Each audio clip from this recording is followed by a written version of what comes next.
so basically, they were very supportive of Ryan and myself playing music, because for the first time they noticed that we weren't fighting, because we used to fight in the sandpit or in the bedroom or in the lounge room. We used to fight about everything, but then when we were playing music, we were doing something constructive. The band name, it's kind of, I don't know, it's kind of like one of the things that we admired was the 82nd Airbourne from World War II, and then we did a bit more research, and as kids we found out it wasn't just World War II. There was other wars where men jump out of aeroplanes into flak and into a war zone, and they've only got what they've got on them, and then once they get down on the ground they've got to regroup, stick together and take the enemy. That's what we really sort of, I guess, resonated with us, so that's why we were called Airborne. I've never jumped out of a plane, but I want to. You want to? Yeah. Yeah.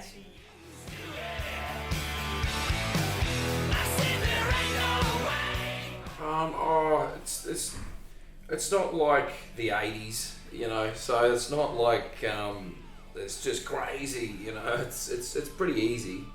You just I don't feel any different, to be honest, from when I was a kid in the sandpit with Ryan. Okay.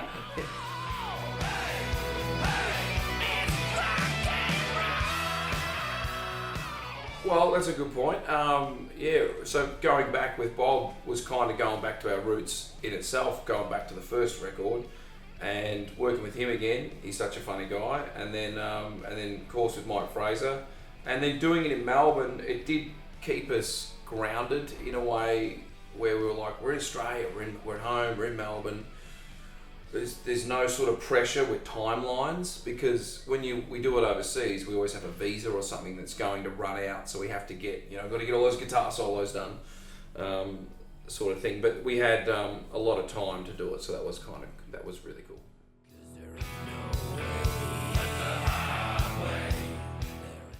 Okay, so a lot changed with Roadrunner, with Warner's and Roadrunner. A lot of it got sold, and a lot of it got, I guess, swallowed up, as smaller labels, under big labels. Even though Roadrunner wasn't essentially a small label, Warner's just freaking this big, you know what I mean? So it changed, and a lot of the people changed, and it just both us and Warner agreed that it was best. We were like, we're thinking about moving on, what do you think? And they were like, yeah, great. It's not working out, because it's to do a rock and roll band, you need a certain understanding of how it goes, and that's what a Roadrunner understanding was. They really understood how it goes. You got to tour. It's not just about radio. It's not just about the charts and all that. It's about getting out there, playing to people in faraway towns, and just staying on the road and doing it the organic way through word of mouth. Which of course you use Facebook now. It's different than the 70s and the 80s. But and going to Spine Farm, quite a few Roadrunner people work there at Spine Farm, so that mentality exists within that company, and that's what we were after. So it was it was a good change.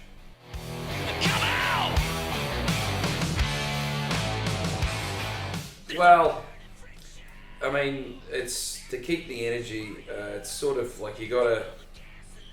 I mean, there's days when you wake up and you got no energy, and even before the show, you're like, you got to get out there and you got to do it. As soon as you see the fans, it's like you're awake. It's like you get energy from the fans. That's basically where it comes from. If there was no one there, you'd just be like, fuck, I'm going home.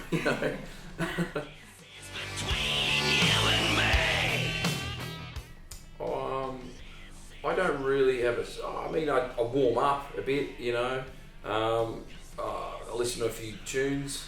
That's about it, really. Nothing major. What do you listen to? I listen to it's a band called it was called Stevie Wright. It was the artist, but he had a band, and he had a song called Guitar Band. I listen to that before every show. There's blood on the ground and bones in the dirt.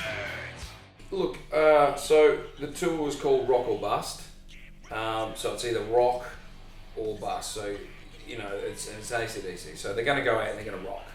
So then before the tour even starts, Phil Rudd unfortunately can't join them on tour because he has some legal commitments back in New Zealand, and they have to get Chris Slade back in the band. So already he hasn't, you know, been playing with them, but they've got to quickly rehearse and get on the road. So, you know, Angus, you know, already has the biggest balls in the world by going out there for the first time without his brother in his whole entire life on the biggest tour that they've ever been on. And then so they go out on tour, and then, you know, Brian unfortunately has to leave, and then it's either rock or bust. So AC/DC keeps going. You know, they don't want to let people down, so they keep going. And then of course Cliff now has left, and then, you know, and now it's Angus and well, I don't know who the bass player is going to be, but you know, is Axel there anymore? I don't know. I heard Axel did a good job. That's what a lot of people said, that he sang the songs well. I think with AC/DC and with Angus, all I can say is that he's incredibly brave to do what he did, to just keep going. It's rock. I don't care. We're never going to go bust. And that's, I take my hat off to that never say die attitude. And I think, you know, who knows what can happen now? Anything's possible with AC/DC. So they might all have 2 years off and decide to get the band back together. Who knows?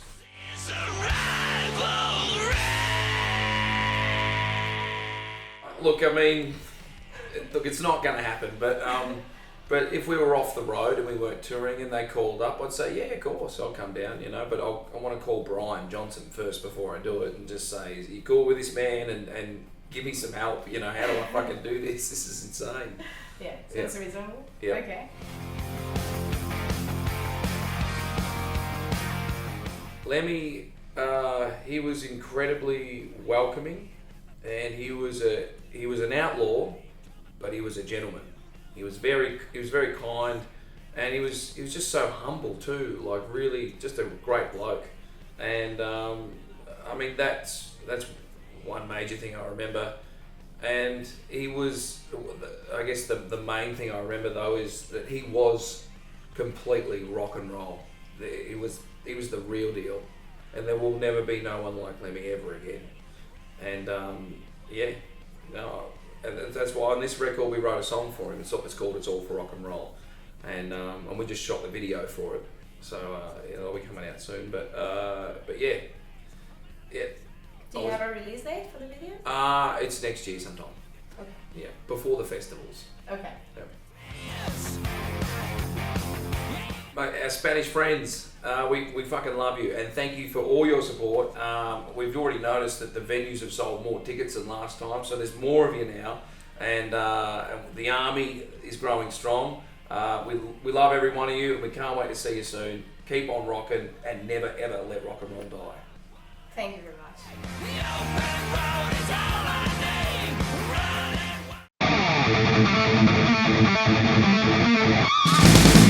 need.